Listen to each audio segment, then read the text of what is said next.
Cari amici, buon gustai di Euregio con gusto. Pan di zenzero, occhi di bue, canestrelli. Nella pasticceria natalizia si trovano tantissime prelibatezze e soprattutto nella pasticceria natalizia di Bettina Faoro. Oggi siamo ospiti della, io direi, più famosa pasticcera per passione dell'Alto Adige. Bettina, grazie mille per la tua ospitalità e mi sa che ci hai preparato una ricetta buonissima, vero?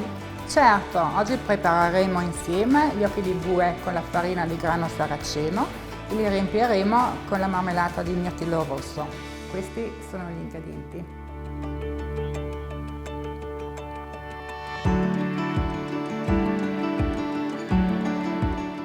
Allora ti lascio impastare gli ingredienti: la farina di grano saraceno, lo zucchero a velo e il burro. Impastate il tutto e fate in modo che il burro si amalgami bene con la farina e lo zucchero. Il consiglio speciale di Bettina è quello di sbriciolare prima gli ingredienti in un impasto sabbioso. Adesso che gli ingredienti risultano sabbiosi, se fai uno spazio in mezzo, aggiungiamo i tuorli e il latte. E adesso puoi impastare bene la pasta frolla.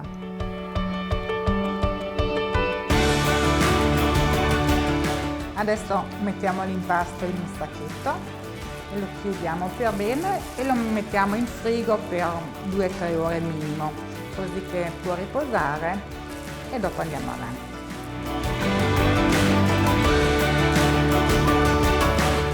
Cara Bettina, il nostro impasto ha riposato, cosa succede ora?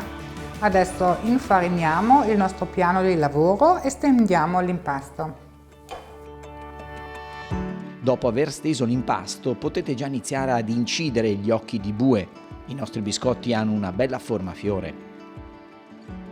Bettina, mentre ricaviamo le forme dei biscotti, com'è nata la tua passione per la pasticceria? È nata un po' di anni fa, anche forse perché sono una persona golosa, mi piacciono i dolci e sì, negli ultimi anni si è intensificata la mia passione per creare dolcetti e dolci. E Bettina, le tue ricette sembrano veramente sempre di successo e anche visivamente sono invitanti. Qual è il tuo segreto? Tanto amore magari? Certamente, e anche tanta pazienza. E io sono molto curiosa del nostro risultato di oggi. Infornate ora i biscotti a 180 gradi per circa 10 minuti con forno statico e calore sopra e sotto, fino a quando diventano dorati.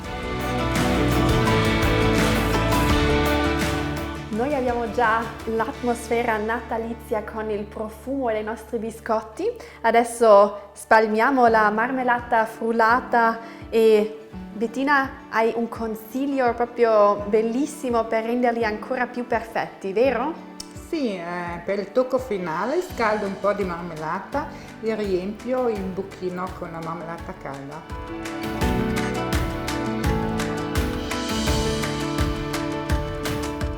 Decorate gli occhi di bue con zucchero a velo e poi riempite i fori con la marmellata calda seguendo il fantastico suggerimento di Bettina per renderli anche visivamente accattivanti.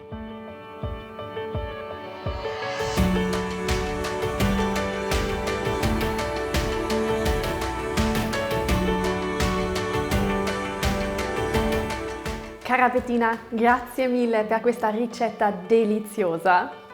Grazie a te, è stato un piacere. Grazie ancora e grazie anche a voi e cari amanti della buona tavola. Questi biscotti non possono mancare sul vostro piatto dei biscotti natalizi. Noi vi auguriamo buon divertimento ai fornelli e soprattutto un periodo prenatalizio pieno di Euregio con gusto.